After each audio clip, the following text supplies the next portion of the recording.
2차 세계대전 나치 수용소에서 가족과 동료들이 모두 죽어가는데 살아남은 빅톨 프랭클은 호주의 유명한 신경과학자로서 지내면서 인간의 의미 추구라는 책을 저술했습니다. 프랭클은 나치가 우리의 몸을 통제할 수 있어도 우리의 마음과 태도는 통제할 수 없다 그랬습니다. 간수들은 나에게 얼마나 많은 고통을 가할 것인가를 통제할 수 있었다.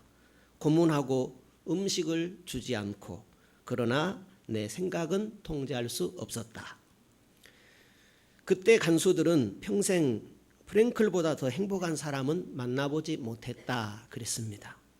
소름 끼치는 고문을 수도 없이 당했는데 어떻게 행복할 수 있다는 말일까요? 프랭클이 배운 진리가 있습니다. 행복이란 어떤 대우를 받는 것이 아니고 그 대우에 대해서 어떻게 생각하느냐에 달린 것이다. 그렇게 표현했습니다. 왜 나를 이렇게 학대하는 거야? 라는 그 생각을 당신들은 나의 생각을 통제할 수 없어로 바꾸면 행복할 수 있다라는 것입니다.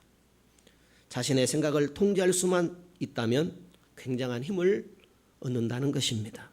오늘 우리 본문 잠언 23절에 모든 지킬 만한 것 중에 더욱 내 마음을 지키라. 생명의 근원이 이에서 남이니라 했습니다. 먼저 생각할 것은 어떤 생각으로 사느냐, 어떤 신념으로 사느냐, 이것이 생명의 근원이다라는 겁니다. 어떤 생각, 어떤 신념으로 사느냐가 생명의 근원이 된다 하는 것 잠시 먼저 생각하겠습니다. 아무도 여러분을 행복하게 만들거나 불행하게 만들 수 없습니다. 행복하거나 불행하게 만드는 열쇠는 여러분 손에 있습니다. 여러분의 행복은 여러분 자신이 통제합니다. 여러분의 행복과 불행에 대해 100% 책임을 지시는 분은 여러분 자신입니다. 행복이나 불행을 통제하는 본부가 여러분의 마음입니다. 마음에 무엇이 들어있느냐가 여러분의 행복이나 불행을 통제합니다. 여러분의 마음에 무엇이 들어있느냐가 인생의 성공이냐 실패냐를 좌우합니다. 처음 들어보십니까? 생명의 근원이 마음입니다. 마음은 생명의 원천입니다. 마음에서 인생의 모든 것이 나옵니다. 무엇이 어떻게 나옵니까? 사람들이 행동할 때에 주로 감정에 따라 행동합니다. 감정은 행동을 낳고 같은 행동을 자주 할 때 습관이 되고 그 습관은 인격을 형성합니다. 감정이 행동을 낳는다 할 때 감정을 움직이는 것이 무엇이겠습니까? 감정을 움직이는 것이 생각입니다. 감정을 움직이는 그 생각은 신념에서 나옵니다. 생각의 재료라고 하지요. 생각을 일으키는 신념에서 생각이 나옵니다. 그 생각에서 감정이 나오고 감정에서 행동이 나오고 행동은 습관을 형성하고 습관은 인격을 형성합니다. 인격이 그 사람이 되지요. 그 인격이란 바로 변화를 의미한다 하겠습니다. 인지치료 전문가 알버트 앨리스는 이 점을 다른 각도에서 해석을 했습니다. 오감을 통해서 감지하는 모든 사건, 그러니까 우리의 오감, 눈, 코, 입, 혀, 귀, 이것을 오감이라고 하죠. 오감을 통해서 어떤 것을 느끼고 사건을 인지하게 되지요. 그런데 그 사건에 대해서 여러분이 생각하는 것, 그것을 해석이라고 합니다. 그리고 그 해석의 결과로 감정을 갖게 되고 감정의 결과 행동하는 것이죠. 사람들은 보통 해석을 거의 의식하지 못합니다. 사건이 바로 감정과 행동을 결정하는 것이 아닙니다. 그 사건에 대한 해석, 어떤 생각의 해석이 일어나 감정으로 나타나게 연결되어지게 되지요. 가령 집안에서 시골집을 생각하면 되겠습니다. 정원에서 큰 뱀을 보았다고 해봐요. 무섭습니다. 물리면 죽겠구나 이렇게 할 때에 그 뱀을 본 것, 그것은 사건입니다. 두려워하는 것은 그 사건에 대한 감정이지요. 그런데 뱀을 본 것과 두려워하는 것 그 사이에 무엇이 있느냐? 해석이 들어 있습니다. 어떤 해석입니까? 저 뱀은 독사일 수 있다. 저 뱀에 물리면 죽을 수 있다 하는 이런 두려움이라는 해석이 들어 있지요. 같은 뱀을 파충류학자가 보게 되면 마음이 편합니다. 왜냐하면 앞사람과는 다른 신념이 있기 때문입니다. 그 뱀은 사람들을 해치지 않는 뱀입니다. 많은 벌레들을 통제하고 오히려 사람들에게 유익을 주는 뱀입니다. 파충류학자는 그 사실을 알고 있습니다. 그 뱀을 볼 때에 유익을 준다는 신념의 해석이 있어서 전혀 두려워하지 않습니다. 오히려 얼굴에 미소를 띠게 됩니다.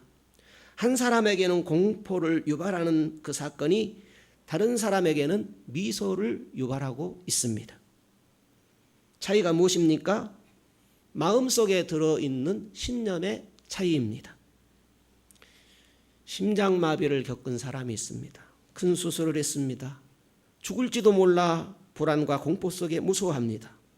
이 사람의 신념은 공포와 불안의 신념에 근거해서 나는 심장마비에 걸렸어. 큰 수술도 했어.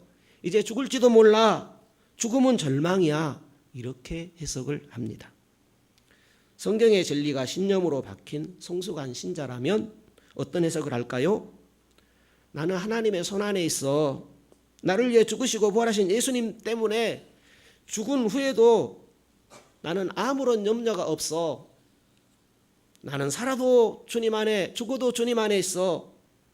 내게는 모든 것이 합력하여 선을 이룰 거야.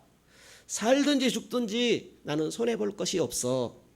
하나님의 말씀에 근거하여 이런 신념을 근거로 심장마비 사건을 해석하는 사람은 공포에 빠지지 않게 됩니다. 빌립보서 4장 13절에 내게 능력 주시는 자 안에서 내가 모든 것을 할 수 있다는 그 말씀대로 믿기 때문에 70이 다 된 나이임에도 불구하고 40대처럼 살아갈 수 있습니다. 여러 번 수술에 신장이식 수술까지 받았는데도 두려움이 없는 겁니다. 그 사람은 공포와 걱정이라는 신념체계를 진리와 신뢰라는 신념체계로 바꿨기 때문에 행복한 삶을 살아가는 것입니다. 어떤 신념으로 사느냐 하는 것은 매우 중요한 것입니다. 신념이 생각을 낳고 생각이 감정을 낳고 감정은 행동을 낳는다고 할 때에 그렇다면 그 신념들은 어디에서 오는 것일까요? 어디에 어떻게 신념들이 생성되게 될까요? 하는 문제를 생각하겠습니다. 사람들은 매일매일 보고 듣고 생각하는 것에 의해서 신념들을 확보하게 되지요. 우리는 보통 우리 주위 사람들의 사고방식을 채택하게 됩니다. 태어날 때부터 주변 사람들의 사고방식, 이 세대를 본받아야 한다는 것을 강요받고 있지요. 5살 때에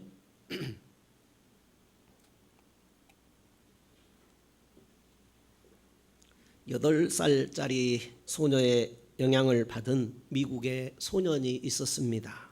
8살 소녀는 매우 아름답고 활기 넘치는 소녀였습니다. 눈 감고 술래잡기 놀이를 하고 의사, 환자, 간호사 놀이 등을 했습니다. 그러다가 초기에 성적인 경험을 하게 됩니다. 너무나 즐겁고 신나는 체험이어서 나쁘다는 것을 알면서도 그 소녀와 함께 그런 놀이를 하러 차고에 들어가곤 했습니다. 부정적인 영향을 미쳤습니다. 마음속에 새겨져 태도를 결정했습니다. 지금은 신물 나도록 후회하고 있습니다. 초기의 경험이 그로 하여금 계속해서 쾌락, 스릴, 흥분, 재미를 추구하게 만들었습니다. 중요하고 강력한 신념들로 뿌리 내렸습니다. 쾌락주의 신념이 박혔습니다. 신념은 어릴 적부터 손주들과 부모님들로부터 유산으로 내려올 수도 있습니다. 어린 시절 우리도 더 나은 마을에서 우리 집을 사서 살면 얼마나 좋을까라는 그런 대화를 가족들이 자주 나누게 되면 물질주의라는 신념이 뿌리 박히게 됩니다. 물질적으로 점점 더 좋은 것들을 사모하게 됩니다. 텔레비전이 소비 지상주의라는 신념을 자극합니다. 더 많은 물건들을 사면 더 나은 인생을 산다는 신념이 마음속에 자리 잡게 됩니다.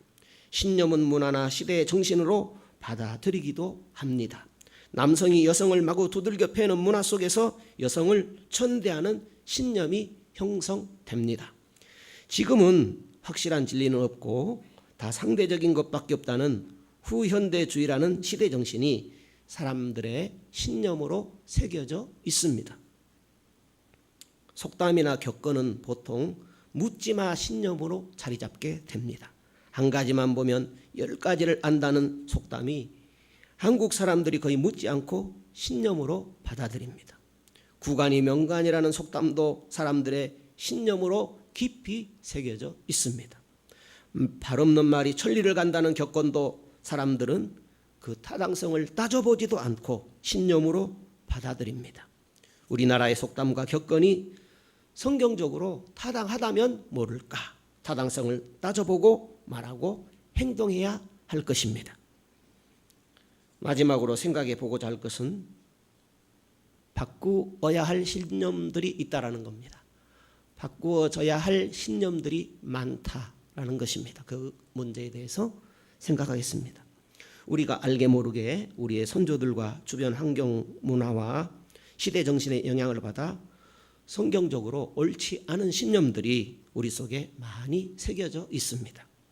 주의 말씀은 내 발의 등이요 내 길의 빛이라는 시편 119편의 105절에 기록된 말씀이 있지요. 주님의 말씀과는 다른 세상의 신념들은 내 발의 등이 될 수 없고 오히려 걸림돌입니다. 내 길의 빛이 아니라 오히려 장애물입니다. 잘못된 신념들을 주님의 말씀으로 바꾸어 나가게 되면 불행의 원인을 제거해 갈 수 있습니다. 로마서 12장 2절에 너희는 이 세대를 본받지 말고 오직 마음을 새롭게 함으로 변화를 받아 하나님의 선하시고 기뻐하시고 온전하신 뜻이 무엇인가 분별하도록 하라 했습니다. 우리가 잘못된 신념들만 바꾸어 나가기만 한다면 우리의 삶의 질은 아주 높아지게 될 것입니다. 게리 스몰리 목사님의 외손자 이야기입니다. 외손자가 10살 때 아주 실망해서 이 외할아버지에게 호소를 합니다. 외할아버지, 엄마 때문에 미치겠어요. 못 살겠어요. 외할아버지가 좀 도와주세요. 엄마한테 말 좀 해주세요. 엄마가 집안일과 학교 숙제를 제때에 제대로 하라고 이 외손자에게 잔소리를 한 모양입니다. 외손자의 엄마는 수몰리 목사님의 딸이겠지요. 목사님이 볼 때 딸은 목사님의 좋은 친구이자 외손자의 아주 훌륭한 엄마였습니다. 수몰리 목사님은 손자에게 책임감을 키우라는 말도 또 어머니를 존경해야 한다는 그런 말도 하지 않았습니다. 대신에 질문을 2가지 했습니다. 네 엄마가 너를 불행하게 만드는 거냐?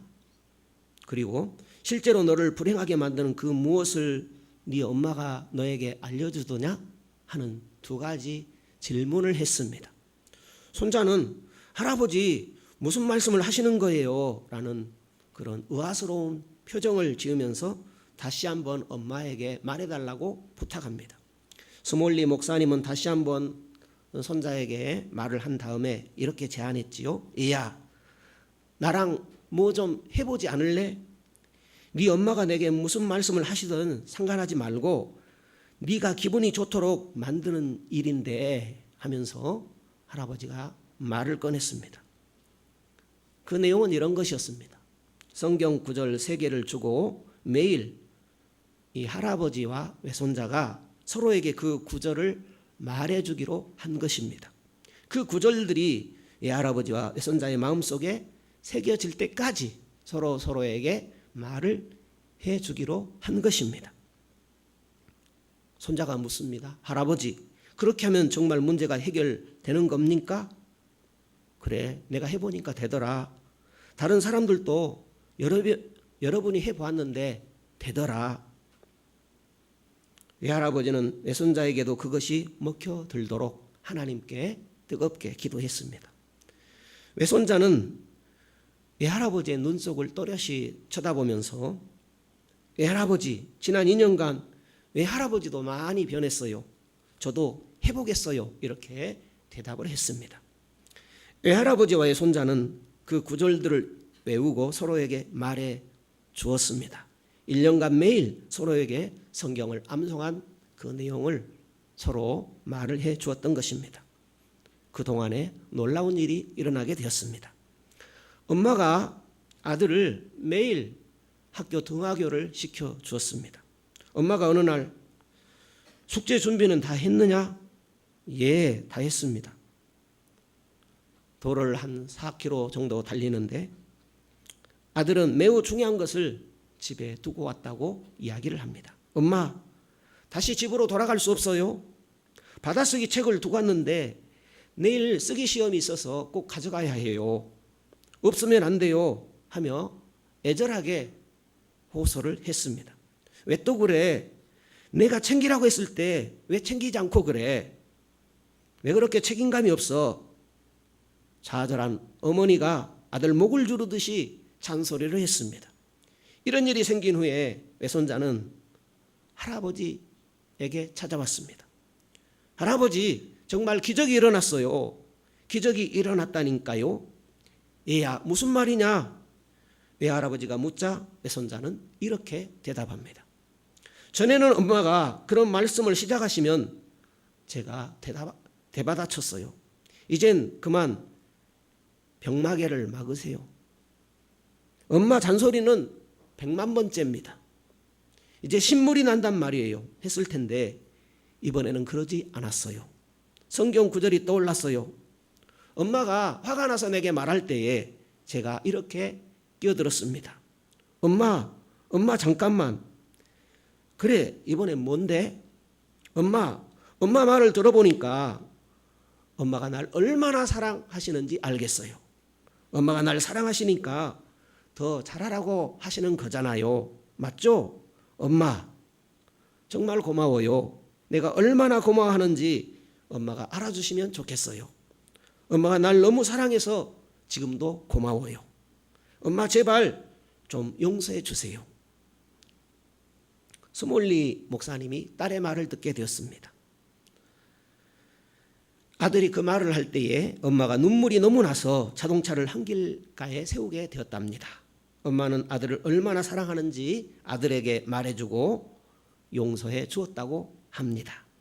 엄마는 아들에게 지갑을 통째로 넘겨주고 원하는 것은 뭐든지 마음대로 사라고 말해주고 싶은 충동을 느꼈다고 합니다. 외할아버지와 외손자가 외운 성경 구절 중에 한 구절이 야고보서 1장 19절입니다. 사람마다 듣기는 속히 하고 말하기는 더디하며 성내기도 더디하라. 사람마다 듣기는 속히 하며 말하기는 더디하고 성내기도 더디하라. 이 말씀을 1년간 반복하니까 마음속에 새겨지게 되었습니다. 그 구절이 마음속에 신념으로 자리 잡게 되었습니다. 신념이 바뀌니까 생각이 바뀌었습니다. 생각이 바뀌니까 감정이 바뀌고 엄마에 대한 태도도 달라지게 되었습니다. 외손자의 신념 몇 개를 고쳐주었는데 외손자의 행동과 태도, 엄마와의 관계를 변화시켰습니다. 마음의 신념이 바뀌니까 놀라운 변화가 일어났습니다. 외손자는 실망과 좌절을 많이 극복했습니다. 문제의 뿌리가 마음속의 신념이었습니다. 마음속의 신념을 바꾸면 문제가 해결된다라는 것입니다. 하나님의 말씀을 배우고 그 말씀을 밤낮으로 씹어 먹게 되면 그것이 마음속의 신념으로 채워집니다. 처음에는 스치고 지나가는 말씀입니다. 자꾸 반복하면 흠이 파입니다. 더 반복하면 작은 도로가 생깁니다. 더 반복하면 큰 도로가 생깁니다. 더 반복하면 고속도로가 됩니다. 신념이 고속도로가 되면 언제 어디서 무슨 사건을 만나도 거기에 대한 반응이 바로 튀어나오게 됩니다. 에레미야 선지자는 내가 주의 말씀을 얻어먹었사오니 주의 말씀은 내게 기쁨과 내 마음의 즐거움입니다 했습니다. 다윗은 내가 주께 범죄하지 아니하려 하여 주의 말씀을 내 마음에 두었습니다 하고 고백했습니다.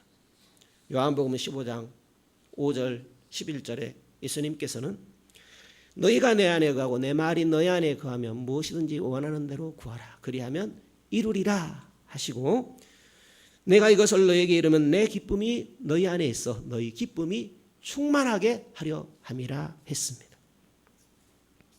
AD 100년경에 무명의 작가가 이런 말을 했습니다. 젊을 때는 세계를 바꾸려고 했지만 바꿀 수가 없어서 우리 나라를 바꾸려고 했습니다. 그렇지만 나라를 바꿀 수 없다는 것을 발견하고 우리 마을을 바꾸려고 했습니다. 마을도 바꿀 수 없다는 것을 발견하고 우리 가정을 바꾸기로 했습니다. 늙은 사람으로서 우리 가정을 바꾸려고 노력했지만 내가 바꿀 수 있는 것은 나 자신뿐이었습니다. 오래전에 내가 내 자신을 바꿨더라면 우리 가정에 영향을 미쳤을 것입니다. 우리 가정은 우리 마을에 영향을 미쳤을 것이고 우리 마을은 우리나라에 나는 그렇게 세상을 바꿨을 것입니다 하는 말을 남겼습니다. 우리 모두 먼저 자신의 마음부터 지키도록 힘쓰십시다. 하나님의 말씀으로 마음의 신념을 바꾸어 나가면 생각이 바뀌고 생각이 바뀌면 감정이 바뀌고 감정이 바뀌면 행동이 바뀌고 그것이 습관이 되고 인격이 되고 인생이 달라지게 되는 것입니다. 마음속의 신념을 바꾸면 인생이 새로워지게 됩니다. 마음은 인생의 성공과 행복의 원천입니다. 마음에 달려 있습니다. 회개하라 천국이 가까웠느니라 세례 요한이 말하고 예수님께서도 친히 회개하라 천국이 가까웠느니라 말씀하셨습니다. 마음에 왜 천국이 없습니까? 회개하지 않아서입니다. 천국은 회개를 통하여 들어갑니다. 그런데 그 천국을 한 번만 들어가려고 합니다. 처음에 예수 믿을 때만 회개하고 들어가고 다음부터 회개하지 않아도 되는 줄 압니다. 회개에 대한 오해입니다. 종교개혁의 시발점은 루터의 95개조 반박문입니다. 오해되어진 내용들이 많이 있습니다. 루터는 가장 중요한 것을 처음과 맨 마지막에 기록했습니다. 시작하는 조항이 주제이고 마지막 조항이 루터가 사람들에게 원하는 바입니다. 중간에 보면 면죄부에 대한 이야기도 기록되어 있습니다. 제일 중요한 첫 조항은 그리스도께서 우리에게 회개하라 천국이 가까웠느니라 말씀하셨는데 그 회개는 우리 일생을 회개로 부르셨다는 말씀입니다. 그것이 첫째 조항입니다. 한번 따라서 하면 좋겠습니다. 회개는 평생 하는 것입니다. 일생을 회개로 부르셨습니다. 다시 해봐요. 일생을 회개로 부르셨습니다. 우리는 종교 개혁의 유산을 누린다고 하면서도 그 종교 개혁자들이 말씀하신 그 내용들을 놓쳐버리고 오해하는 부분들이 많이 있습니다. 종교개혁의 모든 주제가 회개에 다 들어있습니다. 예수님이 우리에게 종교를 주러 오지 않았습니다. 종교에서 말하는 회개와 성경이 말하는 회개는 구분되어집니다. 중세 때 회개 방식은 이런 것이죠. 내가 잘못했네. 사제에게 가서 내가 잘못했어요 고백하면 사제가 당신이 잘못한 것에 대하여 좋은 일을 하든지 헌금을 하라 이렇게 말합니다. 심각한 범죄, 살인이라든지 중범죄에 대해서는 십자군 전쟁에 나가십시오. 아니면 다른 어떤 일을 해야 합니다 하고 처방을 하게 됩니다. 이것이 중세 때의 회개 방식입니다. 악한 구조가 아니죠. 왜인가 하면 하나님 앞에 잘해보려고 하는 것이기 때문입니다. 그런데 이것이 종교가 되면 문제가 됩니다. 죄를 지을 때마다 가야 합니다. 바쁘니까 날마다 가지 못하고 죄를 모아서 고백하러 갑니다. 작은 죄는 회개함으로 큰 죄는 사제에게 고백할 때 사제가 용서를 선언할 때 하나님께서 용서해 주신다고 합니다. 하나님께서 성직자에게, 그러니까 오늘날 목사에게, 또 복음을 전하는 사람들에게 예수님을 믿으면 죄인이 용서함을 받는다는 복음을 선포하라고 하신 것이지 죄 용서하는 고난을 주신 것은 아니다라는 것입니다. 그런데 중세의 사제들은 하나님이 당신의 죄를 용서하는 고난을 내게 주셨으니 당신을 용서합니다 라는 종교가 된 것입니다. 삶에 일어나는 죄들을 모아 고백하는 하나의 종교 의식이 되었습니다. 루터가 말하고자 한 것은 이것은 복음이 아니다라는 것입니다. 이것은 복음이 될 수 없다라는 것을 발견한 것입니다. 그렇다면 우리가 생각해 볼 것은 지금의 회개와 중세의 회개는 어떤 차이가 있는가라는 것이죠. 오늘 우리가 회개의 열매를 맺지 못한다면 회개의 방법만, 회개의 대상만 다를 뿐이지 별 변화가 없다라는 것이죠. 주일날 예배 때 지난 주일에 지은 죄 모아 하나님 앞에 죄를 고백하는 것이 하나님께서, 예수님께서 말씀하신 회개일까라는 것이죠. 날마다 죄를 짓기 때문에 새벽에 하나님 앞에 나의 죄를 고백하고 용서를 구하면 그것이 예수님께서 말씀하신 회개일까라는 것입니다. 좋은 의도로 하나님 앞에 잘 서보려고 한 회개이지만 변화가 없다면 그건 역시 종교일 수 있다라는 겁니다. 구원은 예수만 믿으면 되는 것이 아니라 예수님의 사람으로 살아가는 것입니다. 구원은 예수님의 사람, 하나님의 백성으로 살아가는 과정, 여정입니다. 구원은 여정입니다. 구원은 과정입니다. 구원은 시작이 있고, 구원은 진행이 있고, 구원은 마침이 있습니다. 어떤 분들은 예수님 십자가에 달리실 때 한편 강도를 이야기합니다. 그 강도는 그날 예수님과 같이 죽었습니다. 그러니까 오늘 예수 믿고 살아있는 동안 주님을 믿어야 할 우리에게 적용되는 말씀이 아니라는 것입니다. 우리가 예수를 믿는다는 것은 고해성사, 고백성사나 같은 말인데 그 의식 안으로 들어오는 것이 회개가 아니라는 것이죠. 반복적으로 죄를 고백하고 회개하는데 변함이 없다면 그것은 종교 행위입니다. 누턴은 그리스도께서 우리를 회개하라, 천국이 가까웠느니라 하시며 회개로 부르셨는데 그것은 우리의 일생을 회개로 부르신 것입니다. 고백합시다. 일생을 회개로 부르셨습니다. 네, 우리 일생을 회개로 부르셨어요. 무슨 말입니까? 매일 매순간 내 마음을 그리스도께 향하게 하는 것이 일평생 회개의 모습입니다. 언제 하나님 나라가, 언제 예수님의 생명이 내 안에서 시작되었는지 모르지만 일평생 예수님과 함께 살아가는 것, 그 과정, 그 여정이 구원이다. 이렇게 성경은 말씀하고 있다는 겁니다. 매일 매순간 예수님으로 살아가기를 힘쓰는 것, 그것이 회개입니다. 그러므로 회개는 한번 회개했으니까 됐다, 이렇게 그쳐질 수 없다라는 것입니다. 그리고 회개라는 것은 더 깊어지게 됩니다. 어떻게 더 깊어지는가? 종교개혁 신앙 안에서 발견되어지는 것이 있는데 그것은 옛 언약의 죄가 있고 새 언약의 죄가 있습니다. 옛 언약의 죄라는 것은 율법에 있는 행위들의 죄입니다. 의인은 없나니 하나도 없다라고 했지요. 그렇지만 또 죄라는 것은 예수님께서 말씀하신 것처럼 미워하는 것도 죄니 그 죄를 어떻게 우리가 다룰 수 있겠습니까? 그것은 성령 안에서 발견되어지는 것입니다. 성령의 도심을 받아서 일평생 회개로 나가는 그 회개를 말하는 것입니다. 예수님께서 회개하라, 천국이 가까웠느니라 말씀하셨습니다. 지은 죄를 고백하면 용서받습니까? 지은 죄를 하나님 앞에 예수 이름으로 용서를 구하면 용서를 받습니까? 아멘입니다. 아멘. 그러나 성령 안에서 깨닫게 하신 죄도 용서를 구하고 회개 열매를 맺어가시기를 주님께서 바라십니다. 의라는 것도요, 두 가지를 말씀해요. 종교 개혁자들의 그 유산을 보게 되면 예수를 믿음으로 나를 의롭게 여겨주시는 의가 있고, 나라는 이 세상 아직 덜 성숙한 나의 모습을 거룩하게 만들어 가시는 그 거룩함의 의가 있어요.